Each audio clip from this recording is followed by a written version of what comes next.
Thank you, everyone, for coming to this council discussion this evening. This is the second of two meetings that we scheduled in addition to our normal city council meetings to discuss the process and criteria for police chief recruitment. The prior meeting took place on June 19th. The video for that is up on the city website, so if you'd like to take a look at that, you can. We also had a public hearing last Wednesday to hear from folks regarding the criteria for the police chief. We have a survey in both English and Spanish on the city website that people can take. And there's always regular email or coming to a regularly scheduled council meeting and talk during public comments. In addition, I believe the staff was looking at trying to get the questionnaire translated into Amharic. And that is actually in the works. Because of the limitations of SurveyMonkey, we're going to have to do paper copies of it, but we'll make sure people know that that's an available option to them. Terrific. Great. And so basically tonight what we're going to do is our acting city manager is going to review the process he has put together for council to consider and provide feedback on the police chief recruitment. So we will provide feedback on that. We'll go into criteria and qualifications and characteristics to review, again, who we want to be our police chief. And then Councilmember Mail has asked us to discuss how to move forward in the exploration of city police relations in Rockville and Gaithersburg. They do things a bit differently there, have a different type of relationship with the county. And so we're going to talk about that. And then next steps. For residents who are here, there are a number of handouts. In addition to the agenda, you should have a copy of the proposed process for police chief selection. A list of criteria and characteristics of the police chief. This is by no means supposed to be an exhaustive list. It is just my attempt to take notes over the many meetings and discussions we've had, and it does not include any feedback yet from the survey. The other handout you have is a draft resolution establishing the City Council's goals and priorities for the Tacoma Park Police Department. At our last meeting like this on June 19th, we spent time discussing that. And again, this is a draft and my first attempt of pulling that all together, what we said that evening. And in an upcoming meeting, Council will be taking that up. And this evening, in addition to the City Council, we have our acting city manager, Jason Damweber, and two of our captains, our acting chief, Captain Collington, and Captain Fishcorn. We will be joined later by our city attorney. He is in a tree commission meeting at the moment.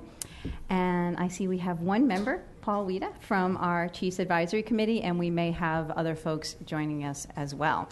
So I think with that, I will turn it over to our acting city manager, Jason Damweber, to kind of walk us through the proposed process for police chief selection.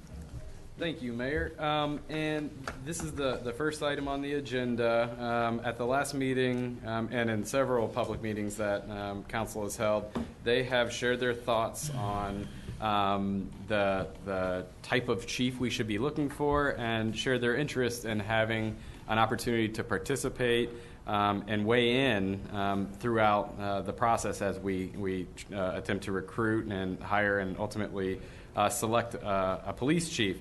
I provided this proposed process to Council late last week, and almost everybody was in Ocean City, so I'm not sure for the MML conference, so I'm not sure who has or has not had an opportunity to take a look at it, but for the benefit of those listening and those members of the public who are joining us here, I'm going to kind of talk through what I envision as the proposed process for the police chief selection.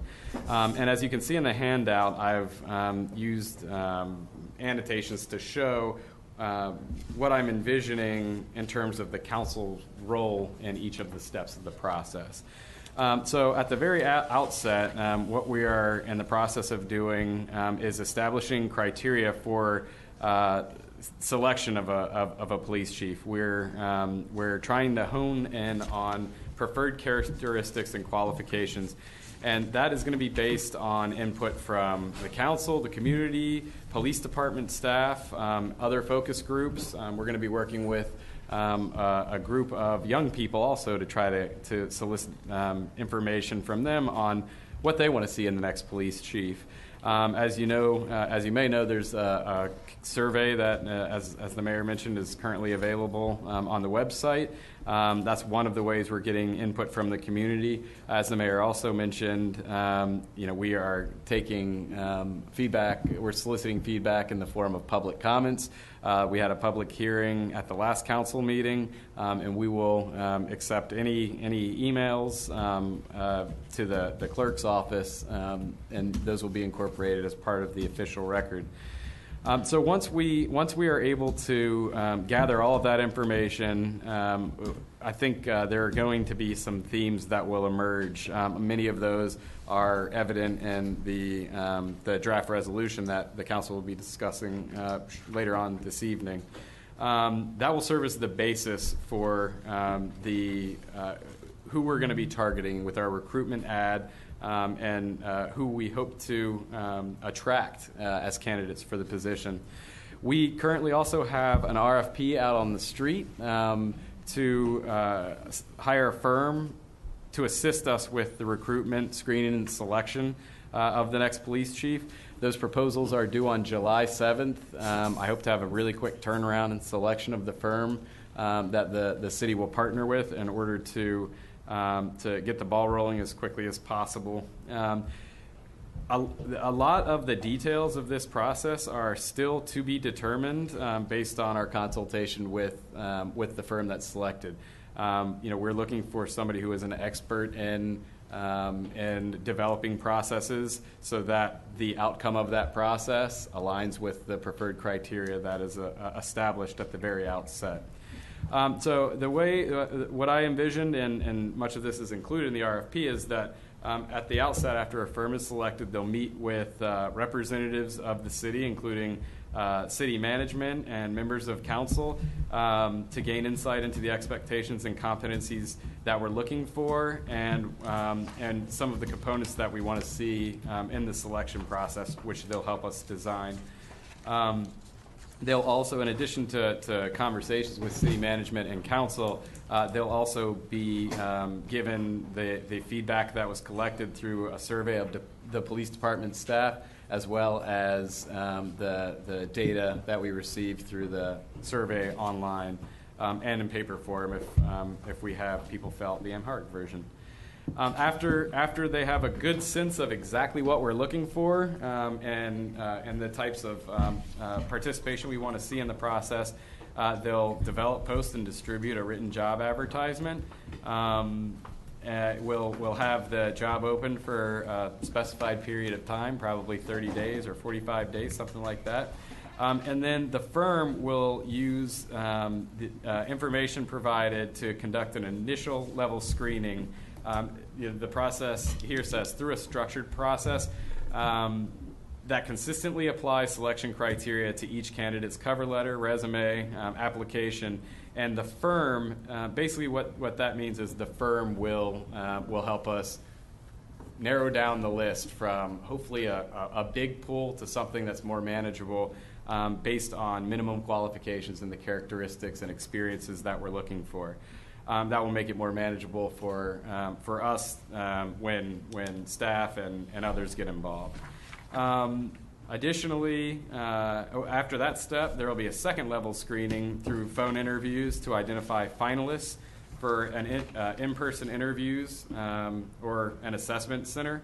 And I'm thinking that we probably will invite somewhere around 8 candidates to participate in the in-person assessment center.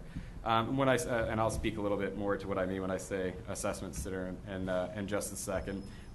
That's somewhat delineated in the next bullet point about the design and implementation of the selection exercises. So the firm will help us design a process that effectively assesses the critical competencies that we're looking for, and that can include certain types of exercises, like a written exercise, a role-playing exercise, a presentation. I've even seen assessment centers where one of the actual assessments is having lunch with members of the interview panel and other candidates, just to see how they interact, that is an awkward situation, and it puts them under pressure, and it's often an interesting, good way to gauge how they'll interact with others even while they're under pressure and in an awkward situation. Police chiefs often find themselves in those sorts of situations. We hope to, as part of the assessment center, also have a panel interview, and we can recruit a diverse set of assessors to, in addition to assessing how well the candidates perform in the things I previously mentioned, the written exercise, role-playing exercise, a presentation. We can have a panel of members of the community or members of council, members of the Police Chiefs Advisory Committee, subject matter experts from neighboring municipalities. We still have to determine exactly we have to determine what the exercise will be, but we also need to figure out who will be participants in the process at that point, who will be assessing the final candidates. From there, the firm will debrief with all of the assessors. I'm thinking that'll be the assessors will be a fairly large number, based on it'll depend on the number of exercises that we want to have in the assessment center. I've seen 8, and I've seen processes where they're up to 30. I think we won't really know those numbers until we have an idea about the number of candidates that we're going to be bringing in for this portion of the process. The firm at that point will help, after debriefing with the assessors, will help us recommend. These numbers are subject to change. I'm thinking 3 top finalists based on how well they did in the assessment process to date. From there, it's kind of the last step is the final selection of the candidate. I think there's an opportunity there to have a panel interview consisting of some city staff as well as representatives from council. The panel debriefs, and the city manager makes the selection of the candidate. I put the caveat on here that ideally all the final interviewees will be acceptable candidates for the police chief position. That way, if negotiations with the number 1 candidate don't work out, an offer can be made to a second choice candidate or even the third. Of course, we would not settle, and if there's somebody that we're comfortable with, that's a 2 or a 3. Maybe we go there. If there's not, then we're going to be regrouping and rethinking next steps. Thank you for putting this together. Turn to my colleagues and see if they have any questions or clarifications or feedback on the process. I have a few questions. Okay. Mr. Danweber, just for people who are watching at home, or maybe for those of us sitting here who don't know, how does this process compare to the previous process whenever it was done under a previous city manager? So I wasn't here at that time, but it's my understanding that the previous process was very different from this. It was done almost entire, and other members of council who are around can correct me if I'm wrong. It was done almost entirely internally. I don't believe that feedback was sought from the public or from council. And in a selection, the city manager made a selection. Actually just prior to a resignation from the city. Okay, that's helpful. And I have a few questions as I go down the page. Retaining a firm, what do you expect that cost to be? Do you know? I don't know if I want to say that publicly right now, but if you don't want to, then you don't have to. Probably in the ballpark of $15,000 to $20,000. Okay. And that's in the budget for this year. Right, Yes. right. Yes, and so how much have we budgeted? In fact, we're Why gonna don't need we- in fact, we did a budget amendment late this fiscal year Right. to add $10,000, to appropriate $10,000 so we could get started, and we're going to need to carry it forward because this process it's taken us a little bit longer than we were expecting when we did that budget appropriation Right. to get to this point. And then the other, and I'll have more questions later, but generally, what is the market like for prospective chiefs of small cities of our size? I mean, how many applicants do we even think are potentially going to apply for this position? Yeah, that would be interesting just to know. If you know anything anecdotally or just as we move in the process, and maybe this firm can sort of advise us on that if that's the way we go. Yeah, I think I have no idea what the answer to that question is. It depends on so many factors, and I just have no idea. I'd like to think that we get 1,000 applicants. In reality, I don't know. You know, the last ad for the city manager position, I believe there were 80 applicants. Maybe that kind of gives you an idea, but I do think it depends on a number of factors. When we went through the hiring process for the previous city manager, turned out to be Brian Kenner. One of the things, the firm that we hired was Mercer, who had previously helped the city hire a police chief. And basically we had that question then as to what does the landscape look like for city managers. And one of the things I recall learning from Mr. Mercer, the founder of the firm, was he's just saying is that these are things that change fairly change quickly in terms of the supply and demand of personnel, people who are willing and interested in changing their jobs. Some of it has something to do with the state of the economy and people's comfort level with changing relocating from a different part of the country and all of those sorts of things. And so people in the executive recruiting business, particularly those who do specialize in municipal officials, will have their thumbs on that information. But it's not something I think we're going to know until we get to that point. No, and like I said, I like to think that there, going to be tons of people wanting to work for the city of Tacoma Park, but I have no idea. We don't know. Realistically, how many applicants we'll get. Thank you. Any other clarifying questions or feedback for the acting city manager?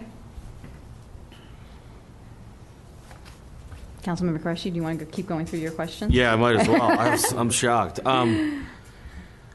You described a timeline of the job being open approximately, and I realize this is approximate right now, 30 to 45 days.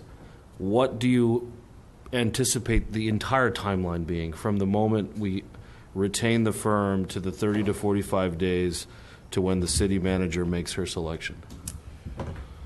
That's a good question. I think once the ad is closed, during the time that the application period is open, that's when we're going to be working on really buckling down and getting detailed outlines of the process, like what kind of assessments we want to have the finalists participate in, and things like that. Part of it will have to do with availability of the assessors, especially if we want to bring in people from outside organizations, and the availability of the top candidates. So I'm probably thinking that's after the deadline closes is probably a 2 to 3 month long process realistically. And if we have somebody who needs to relocate, there are lots of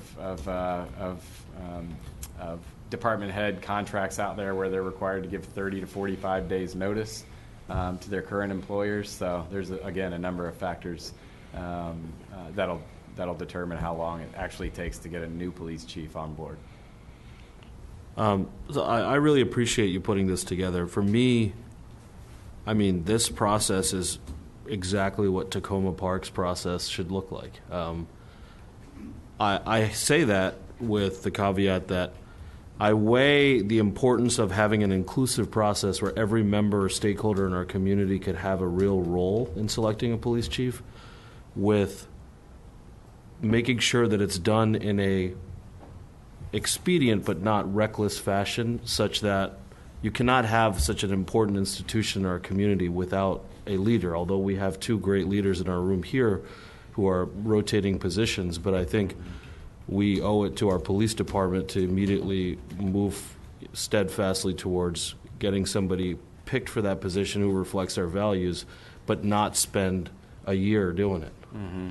Yeah, well, and that reminds me of another consideration in terms of how long it could take is the number of candidates. Right. In a previous position that I held, there were 590-something candidates, and the process ended up taking about 9 months from the application closing deadline to when a selection was made because of just the sheer volume of candidates and the time that it took for a firm to even go through that first initial weeding out of candidates who didn't meet minimum qualifications. No, that was a position that I previously held. We got some dignitaries in the House, Mayor. I know. I would just like to welcome our state delegate, Janelle Wilkins, and our principal from Tacoma Park Middle School for coming this evening. So thank you. All right. Any other council comments on Councilmember Siemens? Thank you, Mayor. I just wondered how you sent out the RFP. Did you advertise it, and did you send it to any specific organizations? I'd have to check in with our HR director about that. She handled the development of the RFP. I helped with the development of it, but I'm not sure who all it went out to. I was handing out my card to all the firms at the MML conference. I know. Well, I won't mention any names, but one of them saw my name tag said City of Tacoma Park, and they said, "Oh, you're looking for a police chief." So I'd have to check with her. She has a long list of those types of firms, though. So okay. I'm confident it went out to. I know that in the past we have been. We've used two recruiting firms extensively, and that's Mercer and also Slavin. Mm-hmm. And I would like to make sure that we, broaden our search for a search committee. Sure. Search organization. And I wonder if the list includes such organizations as the International Association of Chiefs of Police and some of the other policing organizations, which aren't normally thought of as recruiting firms, but they do help municipalities and other jurisdictions to locate good candidates. Okay. I'll look into it further tomorrow and make sure that I appreciate it. Time's of the essence, so we'll get it out as soon as possible. Then the other thing I just wanted to comment on was your observation that you had experience in one recruiting effort where there were a vast number of candidates. And I would just like to suggest that we don't have to go through everybody to find the best person to fill the job. We need to go through long enough just to find a good person for the job and then act on that, because quite often when you're recruiting from a large pool of candidates, by the time you get through everybody, the good ones have gotten away because they didn't wait so long. Yep, I understand that entirely. Yep. And based on the number of applicants that we receive, we can kind of raise or lower the bar in terms of the minimum qualifications that we're looking for, the weight that we're putting on particular types of experience or particular types of experience. Thank you. Councilmember Mel? Yeah, thank you. I wanted to just sort of comment on a few steps of the process. And in one case, reflect on a comment that was made by a member of the advisory committee last time, which I think is important. I like that you have a step in here associated with a diverse set of assessors. One of the comments that was made in our last meeting was associated with the city manager process, that there was a committee of residents that helped evaluate candidates and make recommendations. And the comment was that we just ignored it at the end and picked somebody else. And I wanted to sort of state for the record that that's not at all what happens.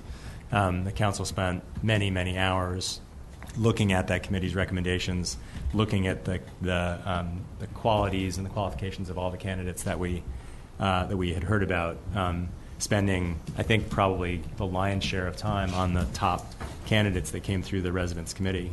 And ultimately, we didn't choose their top-ranked candidate, but it was a huge part of the process, and it made basically the expectation, right? The bar, the expectation was set that that's what we would do. So why would we do something different? And it was because we had a really good choice, because we were trying to think about all of our residents, all the needs of the council and the city on with the next city manager. So we ended up with a different choice, but it doesn't mean the process was invalid. And I know that same thing would be true here if I assume that if the assessors came up with 3 candidates, if the city manager or you and the city manager or some other body had really strong opinions about somebody who didn't show up on that list, you would talk to the search firm about that. You'd discuss, well, why did this person not come up? Yes. And if there was a strong reason to do something different, you would make a different choice. That's absolutely correct. And, there are certain lines that we can't cross because of legalities and hiring practices. Ultimately, we can make sure anybody that we want to see pass through gets passed through. Right. Great. And so the way you expect, how would so I'm thinking of particularly there's bullets here. So the design and implement selection exercises process. How would the city manager or a representative of the city manager participate in that process? Would in the development Ms. of the Ludlow exercises or yourself? No, in the actual implementation of them. So you've got recruit diverse set of assessors. From debriefs to the assessors, you've got selection exercises going on there. Would the city manager sit in on those exercises or not be part of them? That's really to be determined. I think that a way that I've seen it work well in the past is essentially the city manager kind of floats and observes, but doesn't participate in narrowing the list down from the 8 to the.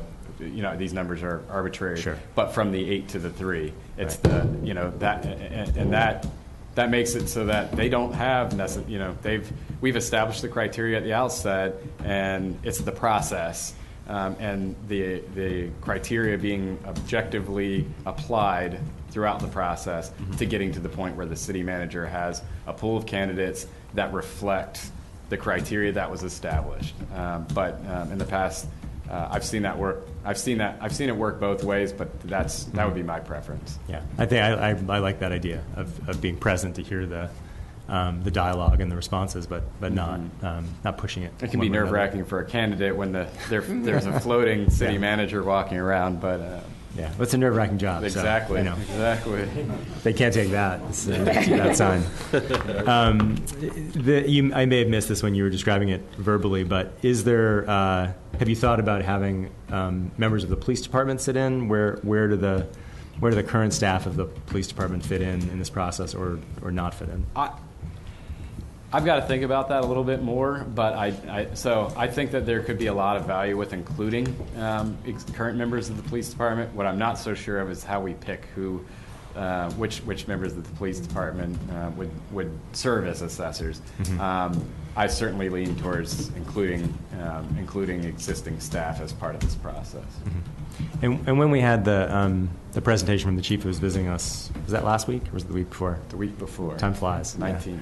Yeah. He spoke of the union in the case of Arizona, the city in Arizona, having a strong view, which suggested they were part of the process. So what are the, and the captains may know this as well, are there requirements or what role would the police union play? Well, that might be, that might be an answer to the question about who represents the police department in this process, is selecting, people who are representatives of the police union and maybe in official capacity. When we go to negotiate with the unions, there are a small number of members of the union who go and represent the interest.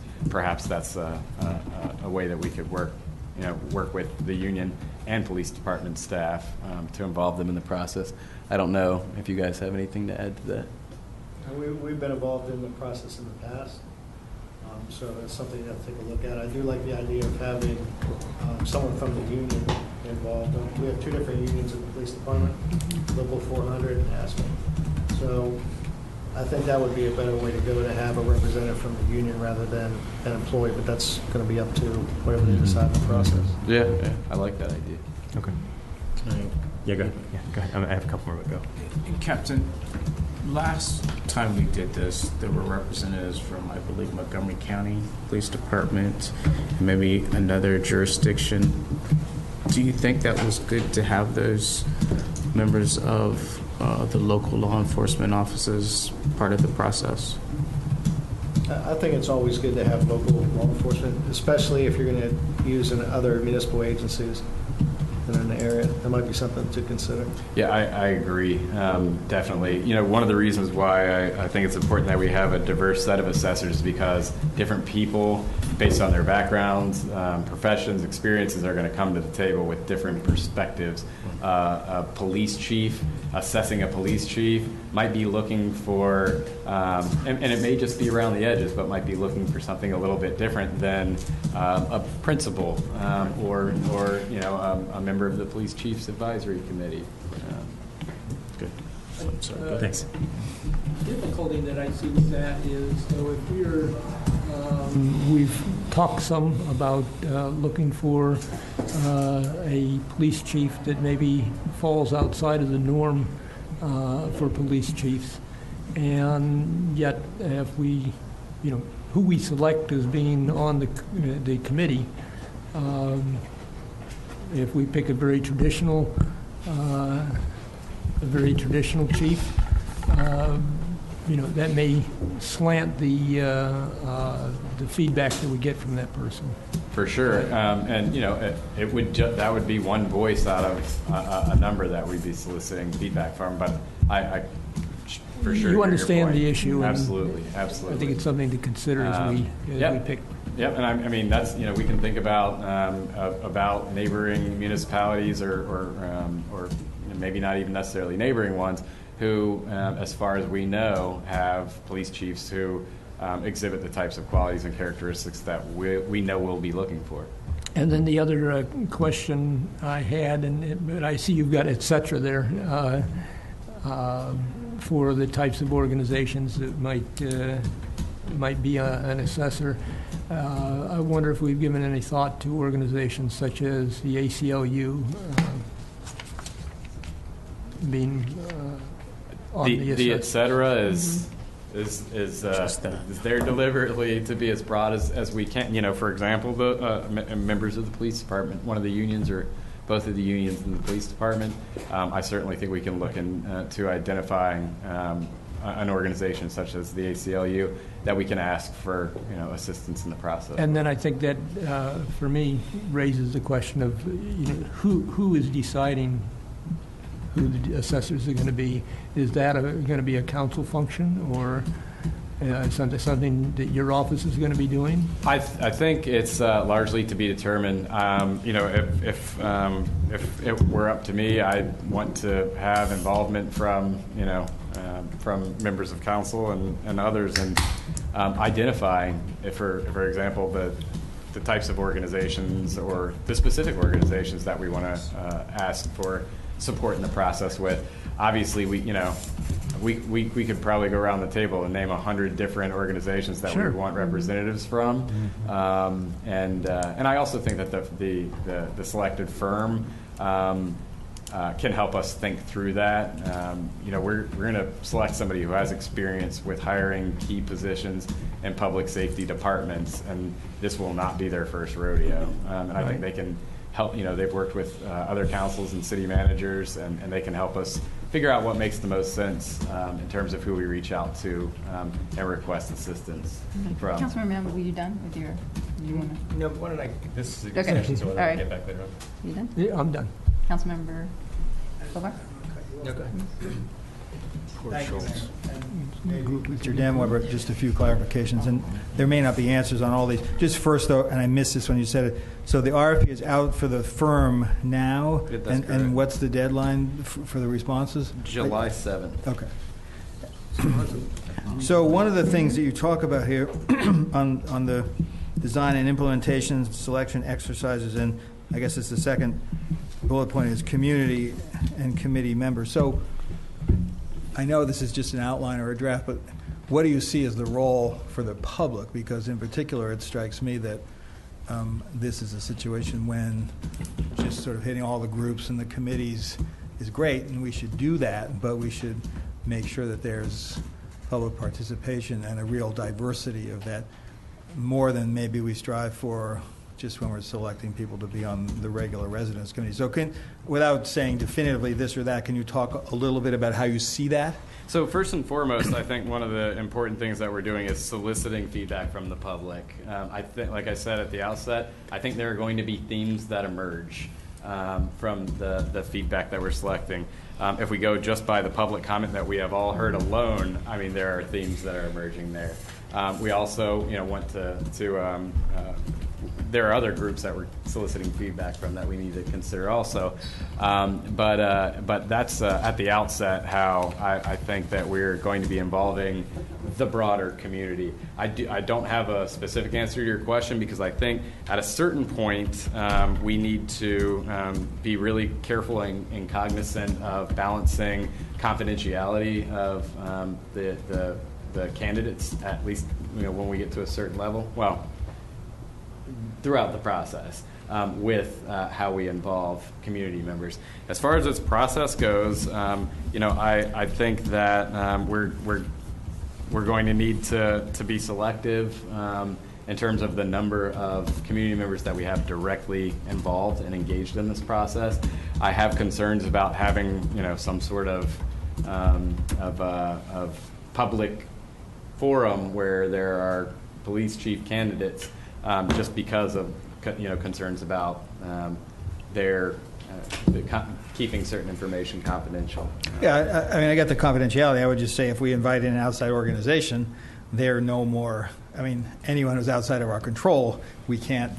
Well, the people that we choose to participate on the assessment panels typically sign. But a resident could sign that too, right? Yeah, sure, absolutely. Okay. So you mentioned that there are certain things that you can't do in terms of processing the applications. Obviously, you can't discriminate on the basis of certain criteria that would be illegal to use. But if we set certain other categories, and Councilmember Siemens mentioned this, are we obliged, if we say here are the 6 things you do, everybody who hits those 6, do we have to look at them all, or can we actually just cut it off? I'm thinking about the 590 that you mentioned. At any step of the process, I think we can raise or lower the bar as long as once we make that decision, we apply that criteria objectively to everybody. Okay. Does that make sense? Yep. Okay. So just a couple other questions here. So you talk about here in the second bullet point that the assessors may include council members, and then you talk later about another panel that could include representatives of council. Do you think that's always the same members of the council, or is that different members at different points? I think it will be hard to involve every member of council right. at every right. step here, and I think it's up. One of the things that council can figure out, and as we work with the firm and the city manager through this process, is who participates where. But would you say that for someone to participate in a later part of it, they would have had to have sat through and observed the earlier, or is that not necessarily? No, I don't think okay. necessarily. Okay. And just two other questions. One other question, really. So for the assessors, I think you touched on this, but how are you envisioning that they would be chosen? Is that that's one of the things we'd have to work out. Yeah, I think Councilmember Siemens asked a very similar question. I think that's something that we'd have to work out. Like I said, I think part of it has to do with the number of candidates that we'll have, the number of assessments that we decide on, the exercises that we decide on. If we have 4 different exercises, maybe we want 5 assessors in each one, and it'll have to be the same assessors. Have to stay, at that exercise so that they're it's the same group evaluating the same candidate on the same exercise. Okay, thank you. But that's 20 assessors right there. If that's what we do. Okay, Councilmember Smith. Didn't Councilmember Schultz? Oh, sorry, Councilmember Schultz. Did I skip you? Yeah, just sorry. Thank you. Thank you. To me, the crux of this process, as far as I'm concerned, it has to do with the community participation.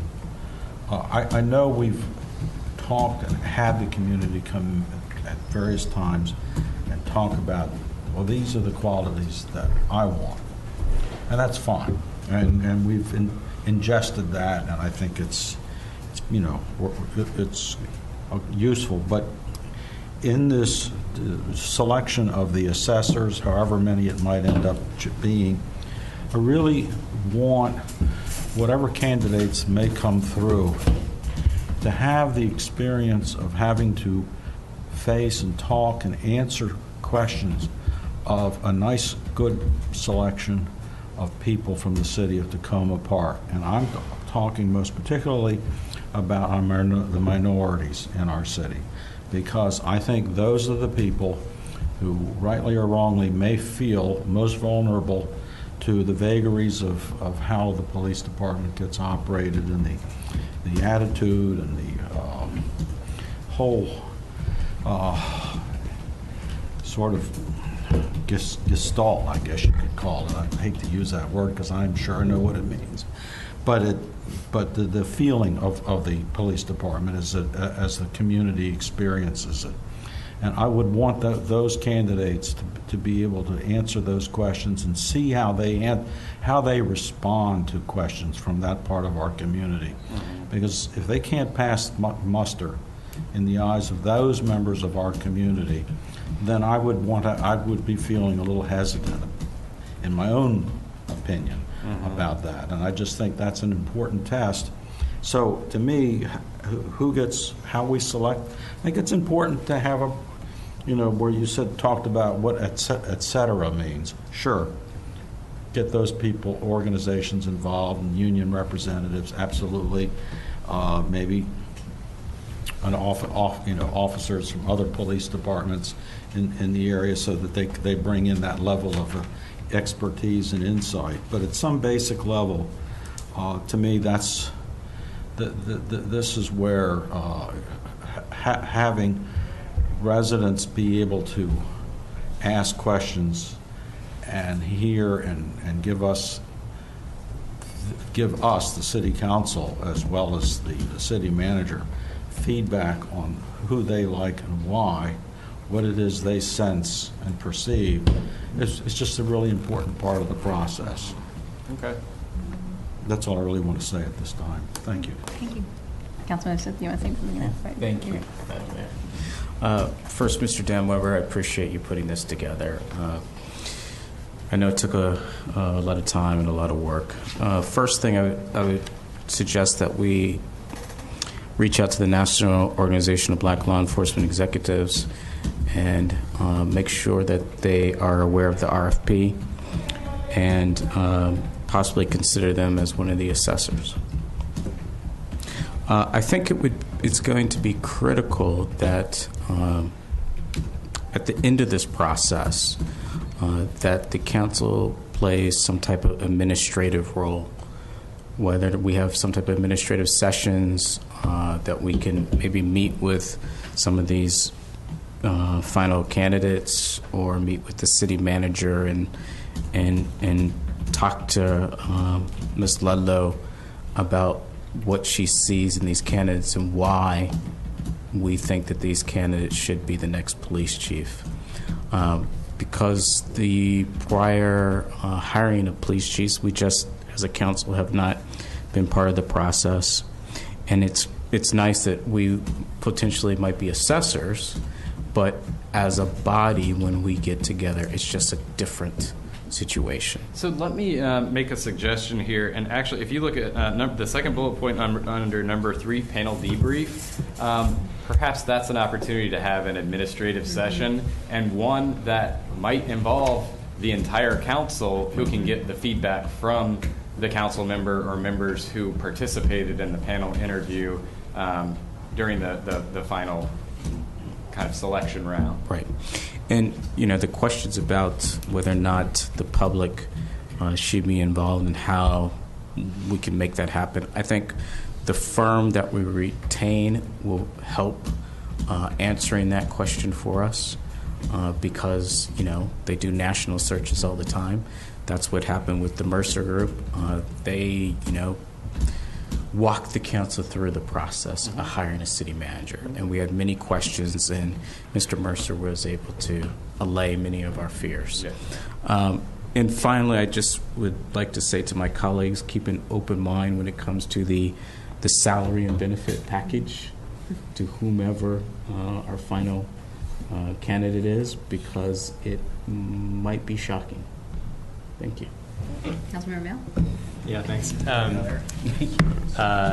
Shockingly low. That's what he meant. I want to just to sort of go back to some of the issues we've just been raising, because I guess one of the things I just want to put out there as a caution is that you and the city manager and various other assessors that we've talked about, search firm, for example, are trained at hiring people. Right? There's been through the process. You've made mistakes and also good choices. But there's a lot of risk in HR process that it doesn't come out well. And one of the biggest risks is people approach the interview as if it's an interview for somebody to have beer with or tea. That is somebody you like, somebody who interacts well and is personable. And those are often the characteristics of a successful person in a job, but not always. Sometimes the best manager is the person who's most reliable, counted on, trusted honest with their staff, is not the person that's going to come across best in a broad interview.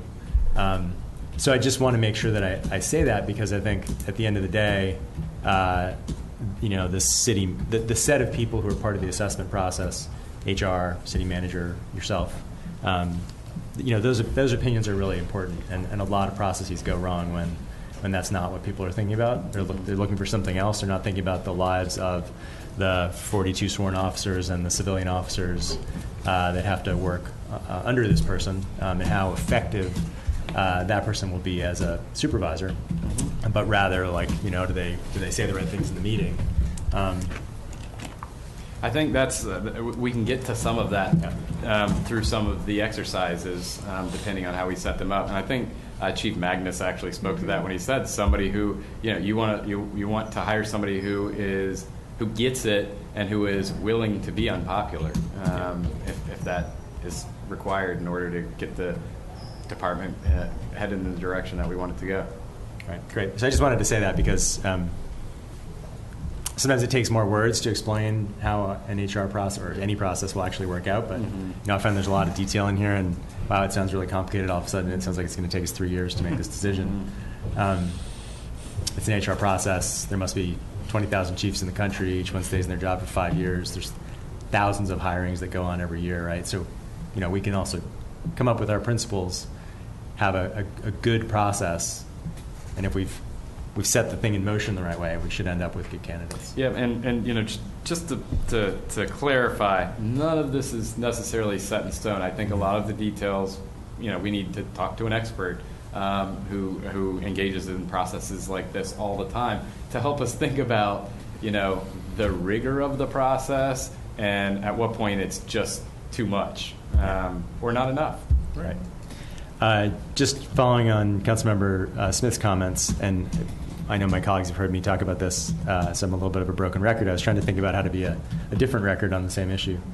And I was imagining where we would be right now if our charter currently said that the council will vote on the city manager's selection for police chief. If our charter said that today, we had that in place since the charter was put in place 20 years ago. Would we right now be trying to abolish that line in the charter so that we could have a better process? And I don't think we would. I don't think we would be literally saying we got to get the council out of this. The city manager is going to make a great choice, and the council is going to screw that choice up at the end when they assent with the manager's choice. And when I look at a lot of these criteria, I see these criteria as the sort of things that one does to get to that point in the process, and have it be a no drama, easy vote in favor of the city manager's choice, which could be in closed session or administrative session. or public session. So, I mean, I see us as a, and pushing back on some of the ways that we're even in this process, I see us as a policy-setting body. We're a legislative body. And I think about the fact that we want to put solutions in place that last. And all the things we're talking about right now are, to some extent, one-off. They're one-off to the set of us who are at this table right now. And if there's another chief that comes along, we need another chief in 3 or 5 years, it starts all over again. And the advantage of having policy in place is that it endures beyond one cycle. It captures the memory of the experiences that people have had in that process and creates policy around it. So that's why I'm in favor of some version of what Councilmember Smith talked about, ultimately of a charter change that gives a council that role at the end. At the end of the day, as a city council member, it's the difference between being able to say, that's my police chief, versus that's the city manager's police chief. That's the only difference that, to me, or that's one of the most important differences that the ability to confirm a city manager's choice makes, is the ability to say, that's my police chief. I was part of that process. I own the responsibility to make sure that person's successful. And a lot of these steps are steps that build on that, but it seems like a really complicated way to get at what would be a simpler step, which is just to have a process, a step at the end where you say, yeah, we agree with City Manager Ludlow. This is a great choice. So I just put that out there on the record because I think if we had that in our charter today, we would not be trying to get rid of it. We would take many of these very same steps to have a good process to get to that point and have it be, a no drama step in the process. Any other comments? I would just, one thing, I think that if from this point forward, we ought to have our Department of Human Resources Director participating in these meetings, because I think the questions we started to raise tonight, starting with Rizzy's questions, are ones that she might be in the best position to answer, because she's been here now a while and has been involved in recruiting a number of important people in this city. Yeah, I think tonight we wanted to, I want to thank the acting city manager because I think the process you've put forward reflects a lot of the conversations we've been having on council. As Councilmember Mail just brought up, there had been conversations of what role the city council could have in moving forward. And I know you carefully constructed this and worked with our city attorney that this fits within our current charter, and I think this is a good process moving forward. I just want to be on the record that while I understand where Councilmember Mail is coming from, I actually think a city charter change that has the city council confirming the police chief is a bigger change than Councilmember Mail may think, because it actually fundamentally changes our form of government. Right now we have a city manager, city council form of government in which the city council is responsible for supervising, hiring, firing our city manager, and she oversees and has the responsibility for personnel over all the city staff. And so I would just be concerned with changing that without a lot of thoughtfulness and back and forth with the public. I think the process we have here is a good one for moving forward. I do think that because there were a number of questions that probably delayed this process a little bit over the last few months, that as we move forward with this process, I would recommend that in the fall that we have a resolution that recommends to future councils that this is a process that we would follow. We may amend it as we're going through it.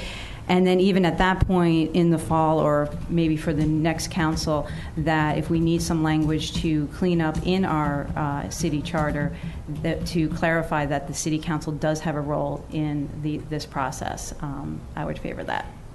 So, Mayor, if yes. I may, on a related issue, I have to admit that I'm still struggling with this. And I'm disappointed that Mr. Sigmund is tied up in the tree commission tonight and hasn't joined us yet. But again, as I read and reread the city charter, it seems to me to be clear that the council nor any of its members should participate in any manner in the process. And since as part of my swearing in, I swore to uphold the laws of the city, and the city charter is a big part of those laws. I'm still struggling with that, and I would like to hear his understanding of why this is legal under the charter. Well, and if I don't want to go too far out on a limb, but I think that the in any manner relates specifically to selection and not necessarily a role. I mean, I absolutely think it's up to council to help establish the direction of the city, and that can that they want the city to go. You represent the city, and that I think includes its constituent parts, which can be some of the departments. And that's something that can be done without making this the selection of the final candidate. And I think that's probably why he thinks that falls within the bounds of the existing. Right, but when we get into actually sitting in interview panels, that seems to drift across the line. Well, you'll be providing feedback and thoughts and perceptions along with other assessors, but not necessarily saying pick this one, or we select this one, or I select that one. I'm still struggling with it. If I could just add one point to that. I don't claim to be an expert in municipal law, but when I read the city manager's role, it says in Article 2 of our code, the city manager shall have the power to appoint, suspend, and remove all department heads at his or her sole discretion. Now, that to me reads that even in her capacity as our city manager, Ms. Ludlow has discretion to obviously remove individuals and has discretion to get increased input from the community and the council if she feels fit in her discretion. Now, if Ms. Ludlow disagreed with this approach, which I don't think she does, maybe we'd be in a sort of a different pickle, but I don't think we're going outside the bounds of what she's authorized to do and what her role is. I think we would be going into some tricky territory, although I would defer to our city attorney, if we as a council decide we want to be involved in the day-to-day management of a police department or any department, which I would disagree with and would oppose. But so I don't know if that answers your question, Councilmember Siemens, but I appreciate your esteemed opinion. Thank you. I'm really good at reading from our city's website while sitting here. Well, that's where I'm reading. But I think you made a strong point there for the need for change in the city code, because, as you said, this works only because the city manager is really has such a close relationship with the community. He values our character and is willing to work with the council in this. Councilor Schultz? Mm-hmm. I think that the current city manager is working with us because we made sure when we selected the current city manager that we would have a person who would do that. If we thought that we wouldn't have that kind of person when we made that decision, we would not have hired Ms. Ludlow to be our city manager. And were it to come around in a hypothetical sort of situation where we're offering our advice and the city manager, Ms. Ludlow, let's just say, she said, no, I don't think I'm really interested in what you think. We have the power to say, well, you're done. Ultimately, we're in charge. Fortunately, we have a city manager, Ms. Ludlow, that I think we're all very excited and happy to have, has excelled in her previous hirings, and will continue to do so. And I'm absolutely confident she will be welcoming our council all the way through to as close to the end as possible. We can agree here, I think, well, that's true today, but for future city councils, that may not be the case. And if we want to worry about that process here and talk about possibly recommending to the next city council, which I won't be a member of, that you may want to tack on a few words in the city charter just to make sure that our role is clear to any future city manager and future city councils. Well, then fine, you can do that. You might win in a write-in. No. I hope not. Nancy will kidnap him. Yeah, Councilmember Kovar. And I think I'm in line with what Councilmember Schultz just said. To me, a version of the process that the deputy or acting city manager, has laid out makes sense, but also maybe we do need to, in the future, as Councilmember Schultz said, make some changes. I'd like to see this process and the result of this process inform the future choices we might make about a potential charter change. And I agree that I think with this, and maybe we can tweak it in various ways, I think with the way the current city manager interacts with us, we'll have a good process. At the end of that, we'll also say, hey, here are some parts of it that maybe didn't work as well as we wanted. It's not enough just to say, hey, future councils, follow this. Then I think we'll know better. So I sort of see them as obviously interrelated, but two separate components working through this process and then using that to decide. I think I've heard there'll be a 3-year term, using that time if we need to figure out. Because we had a charter change. Yeah, figure out what other changes we might need. All right. Well, I think we've exhausted this topic and given the acting city manager enough feedback of this, and I think the sense of the council is that we should be proceeding with this process, and we look forward to future updates on this. All right. Well, and to working with me as we go through this process. Great. All right. Me and Susie. Thank you. Next, we'll move on to the criteria, qualifications, and characteristics. Mr. Nephew, yes, did you want to? I had one question about presentation. Oh, we need to have a microphone. Oh, you going to sit over here, Mr. Nephew? You can just. Take a seat and knock down one of the. You can be Geneva, Stevie. The people at home want to hear what you have to say, Tom. Yes. Just that you said that there was there'd be a fairly large, or there might be a large set of the assessors, the community participant, including community participants, and then you said that would depend on the number of candidates. At least in part. And I was just curious how exactly it depends on the number of candidates, in your view. I'm just trying to get a sense of what you meant by that. Or did I maybe misunderstand what you were? Well, I may have misspoke because now that you asked that question, I think that is what I said, but it probably doesn't really matter how many candidates there are. I guess to some extent what I was thinking was if we want to invite a large number of candidates to participate in the assessment center, that it will be time consuming and it might be difficult to get assessors, 30 assessors, 20 assessors to be able to commit the time that we would need them to participate in the process, because as I mentioned to Councilmember Kovar earlier, it's important that we have the same set of assessors judging each candidate on the same exercise, and so there could be a time commitment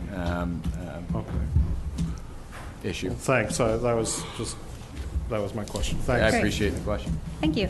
All right, so now we'll move on to the criteria, qualifications, and characteristics section. As I mentioned before, in the handouts, you have a sheet of paper that basically is just a compilation of what we've been talking about over the last couple of months. In addition, there is a draft resolution establishing the City Council's goals and priorities for the Tacoma Park Police Department. They sort of go hand in hand, our goals and what we're looking for in a police chief. We wanted to just take some time this evening for folks to be able to review that, see if there are other things we want to add to this. Again, just to remind people that there is a survey up on the website in English and Spanish. We will have a paper version in Amharic that people can take, and that we will be convening at least one, if not two, groups with young people to get their feedback as well. So I don't know if anyone on the council or members of the residents or our representative from our Chiefs Advisory Committee or our Sure. captains? Yeah. Yeah, I think I have a few comments I'd like to just reflect on regarding the characteristics, questions, and the process. They may reiterate, some of the items here, but, these are some of the things that are important to me. I came to the Police Chiefs Advisory Board. I applied for being one of the board members. I was a member of the public. There was a call for participating in the committee. Required a resume, a statement about why I wanted to be involved, and a commitment to participate in the Citizens Police Academy. It's about a 12-week course, about 2 hours a night. Went through all that with a number of other neighbors, people in our community who wanted to learn more about the police department. And one of the things that we had discussed in one of our previous meetings was doing more outreach, getting more input, more diverse group. There's people motivated like myself, but I don't find myself so diverse other than I have a commitment to my neighbors and community, and I now have a better side of what goes on in police enforcement, law enforcement, and I have a newfound respect for the men and women who serve this community. And I think everyone, if they were to go through that process, or some individuals, they would have a better understanding. I think that was the whole point of Police Chiefs Advisory Board and the Citizens Police Academy. But the week that the former police chief had resigned, our board members started interacting with the city manager, and we started talking about these things. So I mean, what is that, about 3 or 4 months now? So we've been thinking about these things, and for me to see that this process is fulfilling itself, and this forum is being held, it gives me really great positive attitude towards what's happening, and how the public input is being put to use here. And so I've reflected all the same things that I would like to see in a police chief, for them to build and build the ranks by retaining well-trained recruits and officers. I think what I heard from some of the officers, it's important to find a chief who emphasizes cross training and promote from within. So those are things that I took from my experiences going through the advisory board and the Citizens Academy. Clearly, I think at the top of the list is going to be a highly effective communicator, whether it's to the council or to the public, or to that person that they're facilitating a stop on the street with. And then maybe a second priority would be a service-oriented department, as well as a chief who believes in community-led policing. Some of the questions I think would be really great for the interviewers would be have them describe their leadership style. What's it take to make a police department stand out and be highly effective. This process, I think, is is being open on a national basis. But I would urge that the people in this room clearly not overlook the viable candidates that some are even in this room, and make certain that we find out more about the people in our department and how they feel about this process in the Department of the police, if I'm not clear. And then definitely promote this as a long-term endeavor, because it's going to take time to go through either instituting reforms or changes within the department. And if the average tenure of a police chief is 4 to 5 years, that's not a whole lot of time to implement the kind of changes that I think this community deserves, and that the department would like to see. So these are the things that I would like to say, I like to express. I'm really interested in hearing from others about how they feel about this process and the things that they're looking into, and I'm going to continue my commitment to the police department, being active and participating with the dialogue that goes on within that committee. Thank you. Thank you. And thank you, Mr. Weeder, for also being a great liaison with the Pinecrest community and the police, the Chiefs Advisory Committee, and spreading the word and making sure people are filling out the survey and everything. Excellent. Best community in Tacoma Park. Yeah. All right. Anyone on council or Councilmember Stevens? Sorry. Yes, thank you. There's one thing that we haven't talked about. We've talked about wanting a police chief who is very engaged in the community, interested in the community. But as a topic that's come up in the past when we've been recruiting, and I think it's something we should consider this time, is to require the next police chief to live within the city limits. I think it helps to ensure that they have a strong familiarity with the community, and that they have more opportunities to engage with the community.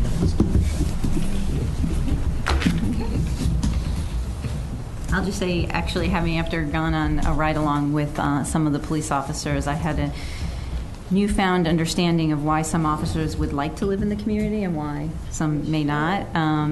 And also being the granddaughter of a police detective and the sister of a police officer, I also understand why sometimes people don't want to live in the community in which they're policing. So council members feel that way too. Yes, I know. Well, we have to. Yes. So anyway, Councilmember Kovar. Mm-hmm. A couple of observations on the list. I agree with pretty much everything that's here, and just a few more that I thought might be worth adding.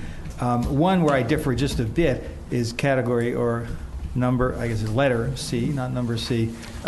We all said how we love Chris Magnus, and he started at Lansing, and Lansing now has over 100,000 people, in the metropolitan area over 400,000. So if we want to find the next Chris Magnus, I'm a little worried about saying it should be smaller than 50,000 people. So I wouldn't rule out a bigger one. So that's the first thing. Secondly, I think it sort of gets to it throughout here, but maybe I read it too quickly, but the word management ought to be there. One of the things I've heard, it talks about things that constitute management, but one of the things that I've heard in terms of what our officers want is, good management. Mm-hmm. And so just having the word in there, I think, would be useful. And the third thing is they're gonna have to learn how to work with elected officials too. So it says other jurisdictions, but I think we ought to say with some evidence that they have experience or a willingness, if not a strong desire, to work with elected officials. And on the part that was mentioned previously about knowledge of Tacoma Park, obviously if you haven't been here, you can't have knowledge of Tacoma Park, but sort of knowledge or understanding or some sense that they get the city should be part of it, whether they've got it because they're already working here, as these gentlemen are, or someone from the outside who would do that. So those are the maybe something like Tacoma Park or a similarly situated city or something along those lines. Well, they may not have direct experience, but just show that they made the effort to learn a little bit about us. Sure. So. May I? I just had, the last, Yeah. I'm not totally with Councilmember Siemens on having them live here. I think it would be great if they could, but given all the discussions we've had about affordable housing, I do support using our affordable housing funds to provide down payment assistance to staff, whether police or others, to potentially live here, but I'm just not sure we have the spots for them. So. Councilmember Crushing? Yeah. Okay. So I like the list. I have some comments on the resolution, but they're not relevant to what I wanted to bring up now. I'm going to sort of mention something that I think is a little controversial, and that is Chief Magnus, is it? Who was here last week. I work with police officers every day of various different backgrounds, of various different colors, of various different genders, of various different sexualities. And I just this week sort of did my own sort of unofficial polling of a diverse array of officers that I encountered. And I described generally the approach that the chief had. And a majority of the officers, and I think that we as a council need to be aware of this, don't agree with his approach. And that, I don't think they should be faulted for having that position. I think officers are in the trenches and deal with a lot of different things than we do, and when they look at a chief like him, he may not reflect their values. And I found that really interesting because even the officers that I thought would probably be like, yeah, that's cool that he went to a rally and held up a Black Lives Matter poster, who support Black Lives Matter as a movement. They had a problem with him doing that as a chief. And they articulated various reasons. Some were really good and some were really bad. And they're human. They're like us. You know, they have positions that are based in actual reason and experience and what they deal with on a daily basis. And some of them, it's just like, no, that's crazy, you know. So I say that to say I think we need to find a way in this process to get the pulse of our police department and what kind of a leader they're looking for. And I know that this sort of incorporates that, and so does the process. And I will say they filled out the survey before we sent it out to the public. Right. So just, yeah. So I just think that if we have sort of unofficial ways of doing that, I would encourage, like Paul said, and I think what Paul does is great. If you come down to the VFW and Tacoma into Ward 3, you can run into police officers and really have an unofficial understanding of what they want in a leader, because I found that to be quite telling that, you know, maybe Magnus, even though he's a really moving guy, he's inspirational in what he does. But maybe a lot of officers don't agree with that approach, and how do we fill that gap somehow in our process to ensure that officer who may not agree with the approach of our ultimate choice or the city manager's ultimate choice of a chief knows that doesn't mean that we don't value his or her opinion about what their leader should be. So I just wanted to raise that one point. Did you want to raise any of your points on the resolution or hold those for another time? You want me to do it now? Sure. Some of them are... if they're nitpicky, you could just email them. They're nitpicky. Oh, then just let's... We're not consistent with how we capitalize police department, for example, police officers, and there are a couple other substantive questions that I have that I don't think are appropriate yet, but I'll raise them informally. Okay, Councilmember Schultz. Yeah, I think it's interesting that going back to the criteria and characteristics, that we're not asking for somebody who has considerable, I would use the word considerable, experience in diverse communities. When we talk about particular, somebody has an understanding of what the community wants and needs with regard to youth, minority communities, immigrant. But I actually want that's fine. But there's plenty of communities in the United States of America that may look and be about the same size as the city of Tacoma Park and be full of really swell people, but I don't have any people of color in them at all. And I want somebody, I think one of the criteria is that we want to have somebody who can honestly say to us, yeah, I've been working in it. I know what it's like to police in a community that is quite diverse. I think it's under I, Roman numeral 2. Sheree? Well, I would rather it be not. Pull out. Should be an A, right? Okay, Yeah, got it, got it. Yeah, it needs to be pulled out. Right. This is just, Make- these are just, made but I hear what you're explicit. saying. Yeah. That's what I'm saying. Highlight it more. Okay. Yep. Great. Anyone else have any? Yes, Ms. Majui. You have to go to a microphone, please. Thank you. Thank you. I can yell pretty loud, though. I know. I'm quite concerned that there's no mention here of helping people with emotional and development disabilities. No mention of being handicapped at all. And I've got I'm bipolar myself, and I've got learning disabilities. My son, who's biracial, has learning disabilities and is autistic. He has been pulled over for no reason at all by the police. Walking home from the bus stop, one block from where I live, and he was detained until they checked. I guess they have this little thing they can tell. Oh, he's not a bad guy, you know. But it's especially traumatic for someone like him who's autistic, because he doesn't know how to act. He gets scared because he's a little more traumatized than the average person being pulled over. And why I suggest we hire within, save the $15,000 to $20,000, and use that money to pay for CIT, crisis intervention training, so that every officer takes it. Yeah.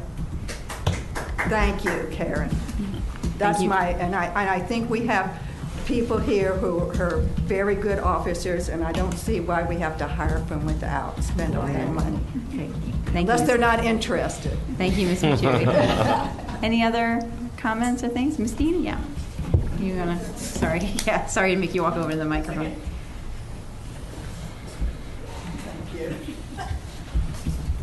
No, I just to kind of reinforce the word community within this particular description.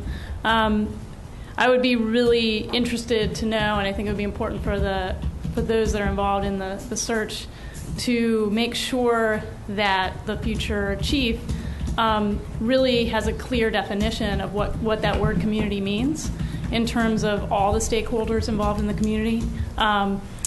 And in terms of how do you proactively and consistently, and the word structures is here, departmental structure that allows a chief to spend a good amount of time out in the community. What are those structures and what would they look like? Are there opportunities, for example, for the educational community to be part of that group of stakeholders, and would there be a regular way for that communication to occur? This year we've had a great collaboration with Captain Collington, with the Unity and the Community Initiative, and that's been a really proactive way for us to have a relationship with the department when it's not an emergency situation where we have to work with one another. Those relationships are really important. I know previous principals, there was an advisory committee of some sort where the principal was invited regularly to be part of that, and that I know that hasn't been in place since I've been principal, and I just finished my 4th year. So some sort of structure like that incorporates the educational community into the discussion in a proactive way, so that we can have that communication. And the reality is, if you hit Piney Branch, Tacoma Elementary, Tacoma Middle, and Blair, I mean, that really hits a huge volume of the Tacoma community. So that's just my comment in terms of that particular word and what it would mean to the educators within the community and to the schools. Great. Thank you, Ms. Dini. And just for folks who are listening at home, Ms. Dini is the principal at Tacoma Park Middle School. Thank you. Thank you. You're brave. Yeah, Councilor Mail. A couple of things. One, I guess I hadn't thought about this before, so maybe a wacky idea, but do we want to consider a civilian police director instead of a sworn officer or police chief? Is that something that is an option or something we should consider? And I don't know much about it other than that it exists as a model in some particularly small places. In larger places, there's a discussion we've had about having a civilian, police board of some kind. Mm-hmm. That's a different thing than the chief/director choice. Councilmember, you said it's a board or an individual, or it could be both? Yeah. was probably being confusing. There's both, but I was speaking Oh, I see. specifically a civilian police director in place of a chief. And I'm not advocating for that because I don't know enough about it. I'm just raising it as something that might be helpful to have a little more information about.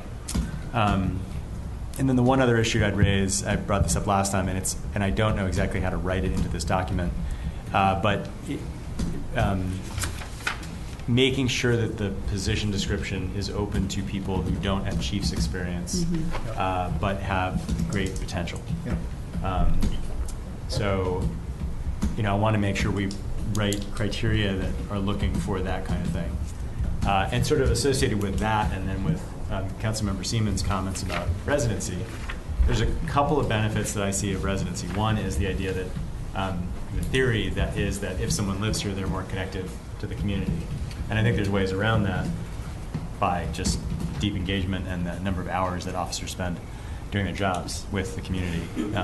But another thing that comes with moving to a community is tenure, right? So if you make the choice to move here and you maybe bring kids, you bring your family, you buy a house, you have a mortgage, you sell your other house, right? You're a little bit more likely to stick around. So regardless of what strategy we pursue, trying to make sure that we have criteria that are about building the kind of engagement with the community that makes it a place that a chief has a hard time leaving.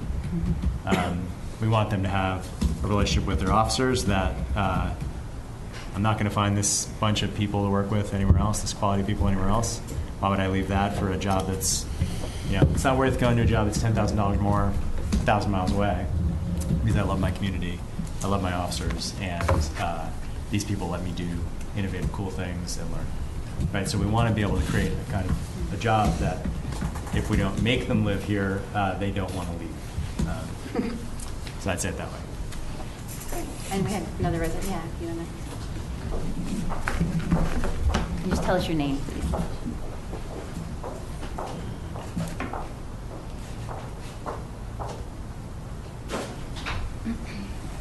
My name is Erin O'Brien, and I live on Ethan Allen Avenue. So first, I just wanted to thank you all. I prepared a little written statement because I'm a terrible public speaker, but it's only like 5 minutes. So I just wanted to thank you all for taking time to incorporate the community into the process. I think that's really important and really unique, so I really appreciate that. So in short, I'm here to ask you that you consider it a priority to select a chief who believes that Black Lives Matter and who is dedicated to eliminating police violence against people of color. Specifically, I'm hoping you get a police chief who wants to implement a lot of the recommendations from the 21st Century Policing Task Force report, which I believe you all have had a chance to review, and also who are interested in policies recommended by Campaign Zero, which is a nonprofit that comes up with policies to eliminate deaths from police. So just briefly tell you a little bit about my background. I worked as a paramedic alongside police for about 10 years in 3 different jurisdictions, and I worked with some very fantastic human beings. I know you guys have one of the hardest jobs for the least amount of pay, and I really want to recognize that. I also have a PhD in social psychology, and one of the things that we study is implicit bias, which plays a huge role in everyday life and a huge role in policing. So across America, we've all seen the news about police harming and killing people of color, often as a result of them getting pulled over for something innocuous like a broken taillight. We know that based on dozens of different analyses and all kinds of data, that people of color are disproportionately stopped, fined, arrested, charged, jailed at higher rates. We know that police use brutal force more often on black children and adults, more likely to kill them. So we know that racial bias in policing is real. We have a lot of data. The numbers are there. And I think it's a really serious issue that we need to address as a city, and I think this is a great opportunity to address it. So I also want to point out I'm talking about a strong nationwide trend. Not saying anything about Tacoma Park Police. I've heard good things about them, so this is my concern about the nationwide problem. So the Black Lives Matter movement brings awareness to the disproportionate suffering and death that black people face at the hands of police, but for some reason, most law enforcement tends to see them as an anti-police threat, and this is just really not true. Some people, including Chief Magnus, who you guys have talked about a lot tonight, which is fantastic, understand this, and I think it's something that's really important to consider, is get a chief who understands what Black Lives Matter movement is about and understands that this concept is an important thing for the community and important to police maintaining positive relationships with people of color in the community. As a white person, I know it's really hard for white people to talk about race. I was raised to be colorblind and pretend like race didn't exist, but it's something that we really need to do. Because by not talking about a problem, it's really not going to help it get any better. It only helps us ignore it. So we know a few things to be true. We know that not talking about race isn't getting us anywhere. And we know that while only some people are outwardly racist, everybody has unconscious biases. So this is something, study a lot in social psychology. There's a huge body of literature, lots and lots of studies showing that everybody has unconscious biases, and most people have unconscious racial biases. You don't have to be a person who outwardly believes in racist things to have unconscious biases that are racist. It's just something that most people have. So I think we need a police chief who can talk about race comfortably, who understands unconscious bias and the real and deadly consequences that it has, and someone who's willing to implement policies to prevent unconscious biases from taking the lives of people of color, like those recommended in the task force report on the 21st century policing and Campaign Zero. So the reason I got involved in this is I have a 10-month-old baby girl, and I have to worry about a lot of things, but because she's white, I don't have to worry about her dying at the hands of police. And black parents just like me with little babies just like mine have to worry about that. They don't have that luxury. And while we can't fix the huge nationwide problem we have with race and policing, we can address it in our community. If we can get the right leadership who is committed to ending these problems using proven strategies like 21st century policing and policies recommended by Campaign Zero, we can be a model for the nation. We can show them that having police who are committed to fighting racism to protect all citizens is a possible thing. And I honestly think it'll make us better as a city. I think we'll attract more home buyers, more businesses who want to live in a city that's really committed to this idea. Anyway, I have additional information on the Campaign Zero. I think you guys have seen the 21st Century Task Force report. So feel free to chat me up after the meeting. And thank you very, very much for your time and listening to my rant. Appreciate it. Thank you very much. Now you're a public speaker. Great. All right. Tonight.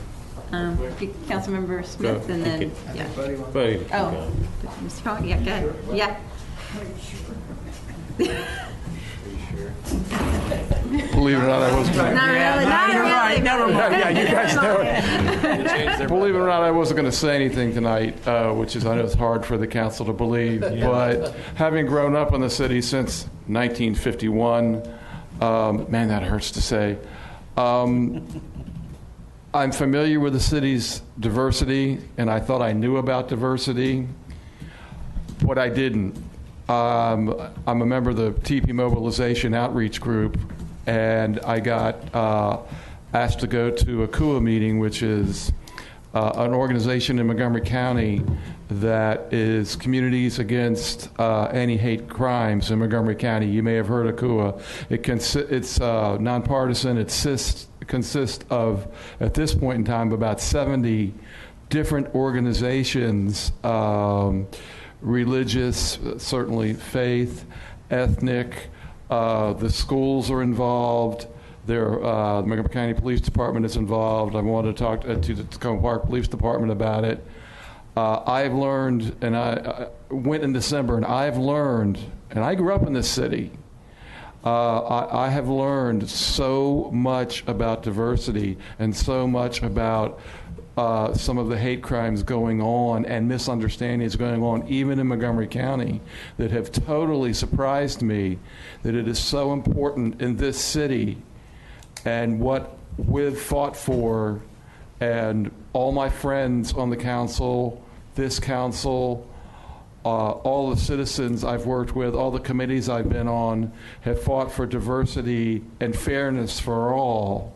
And I've always said in Tacoma Park, you could be what you want to be, basically, and that's so important. So I can't echo what some people have said. It's so important to have a police chief, and we have a police department that reflects that philosophy. I know that because I've worked with a number of the police from when they began 20 years ago, 25 years ago, which means I'm getting old, until now. And I know what their feelings are towards our citizens and any citizens, and that means a lot. They certainly realize the diversity that exists in this city. And I hope you will consider appointing from possibly within the police department, because I know of a number of police officers that I've worked with going on ride-alongs and whatnot, that understand the city, know how it works, understands its population, and I realize things change, but sometimes the more they change, the more they stay the same. But I think in the next few years, we may be, as you very well know, faced with some tremendous challenges. So it's going to take a police chief and upper management that understands diversity and how to work in the climate that is, well, already has developed. And this city is a very unique city in this country and in the world. I can attest to that because I've lived it. So, again, I hope you will consider from promoting from within, and whoever is the police chief, they are going to have to come from a very diverse background and understand how those diversities connect, which I've learned over the last 6 months from working with very diverse people in the KUA organization, which has been fantastic. Great. So thank you very much. Thank you. Thank you for coming tonight. Councilmember Smith? Thank you, Madam Mayor. Mr. Delmar, I appreciate your write-up on the criteria and characteristics. And Madam Mayor, that's okay. Well, It's a team effort these days. I think both of you. All right. But a couple things that I think I would like to address. One, where it says the racial equity framework.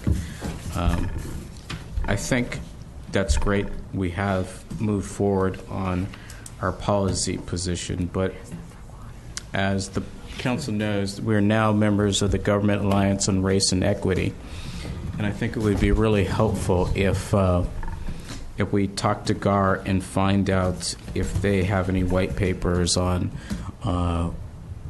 what type of chief or the characteristics of the type of chief that we would want that would implement a racial equity framework, not just in the department, but in the community.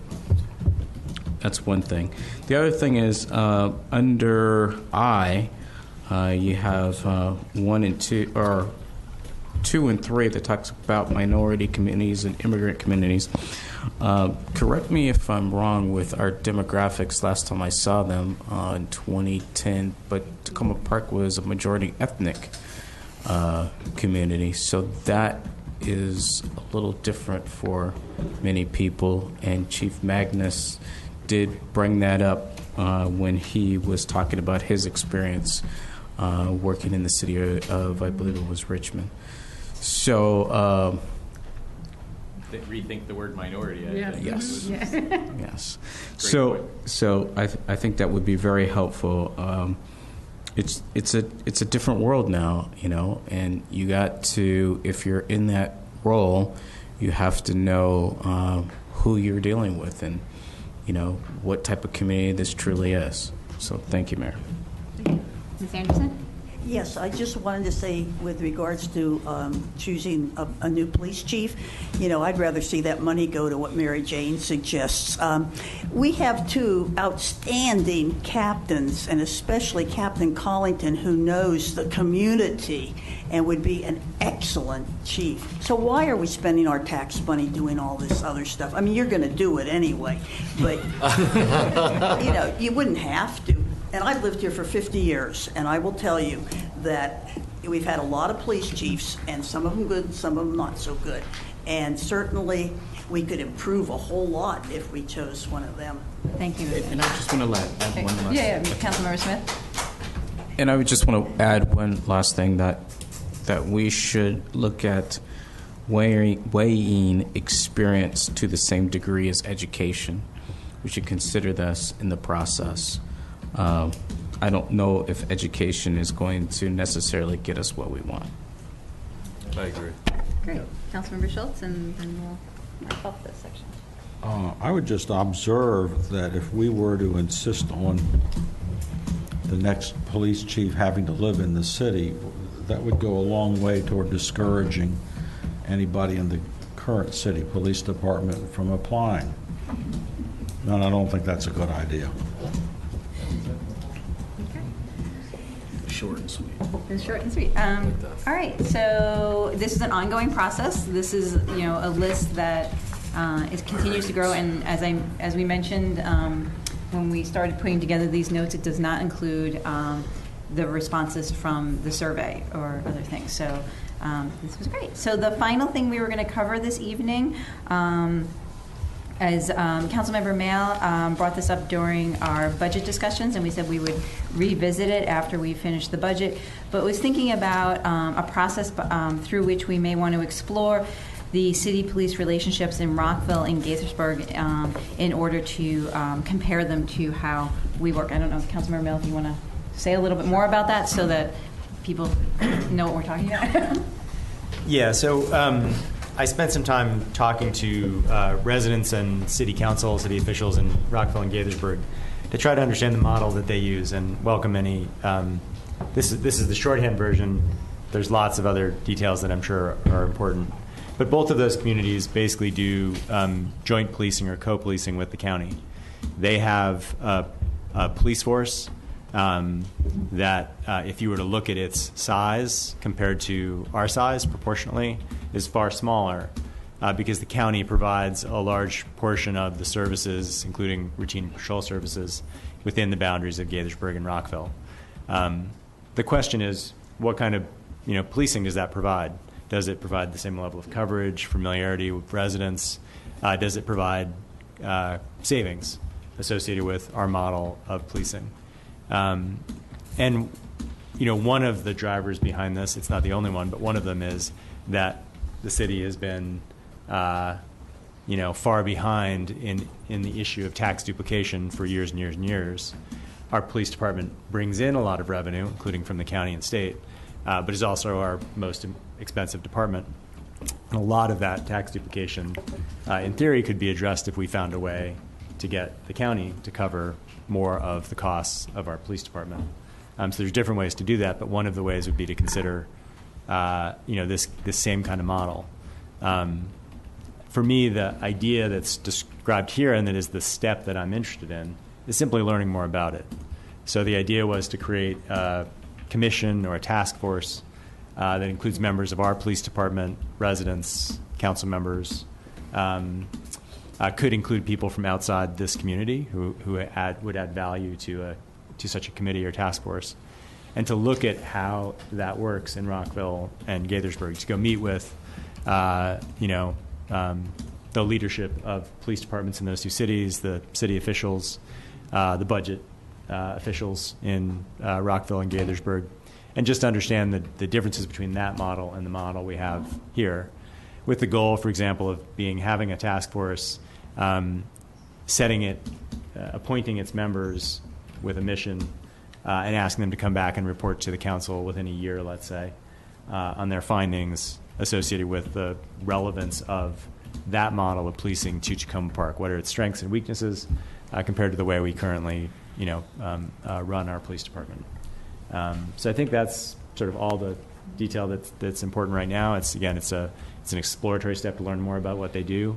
I should add that I had one other conversation that I would put in here, which is talking to County Council Member Hans Riemer. So he and I were talking about this issue, and he expressed interest in it as well. So I think there's some, maybe we get some people from the county as well to be part of the process. Could I ask? Mm-hmm. Councilmember Mel, do you know what percentage of the budget policing is for Rockville and Gaithersburg? You know it. Do you know? I don't. I thought it was on that sheet you gave us. Sorry. Yeah, I don't. It was a few months ago. I think we have it. Okay. Yeah. All right. And I had looked it up at some point, but it's a significantly smaller percent of their budget than it is for us. And the coverage of the county for the city is a significant percent of their activity. And there's special like things like a SWAT team, right? You can rely on a county service for some things that we currently do ourselves. Any other? So, since it's 9:15, maybe I recommend if Councilmember Milne, do you want to type up a recommendation for council that? And I know, talking to the acting city manager today, I know when Ms. Ludlow returns, she has been sitting on the, I'm going to forget the name, the tax duplication, whatever, over the years, and has some more information that might be pertinent to that. So. And I had lunch with her last week, and she told me that would be at the top of her list. And let me just ask a question. I guess we've done committees and task forces in a couple of different ways. One is by putting it into city code, like our rent commission. I think in this one, I think of it as not as being done through resolution. You're creating a temporary committee or task force, and so the recommendation would be to that would be a task force. It does that. Has a time limit. And a clear mandate, and once it's done, it's dissolved. Yeah. Sunset. Yeah. Cool. All right then. Next steps. We're moving forward with the process we talked about earlier. Please review the draft goals resolution. We will have a work session on that on July 19th and take a vote on it on July 26th. So, and members of the public, please, it's up on the city website. You can find it attached to the agenda for tonight's meeting, but then it will also be attached when we post the materials for the July 19th meeting. Please spread the word about the survey. We will continue to take that, and then we look forward to hearing back from the acting city manager when they get in the proposals for the firm. Yep. I think that is all, except to say thank you to everyone who has taken part in this process and been here this evening, and have a safe and happy 4th of July. Oh.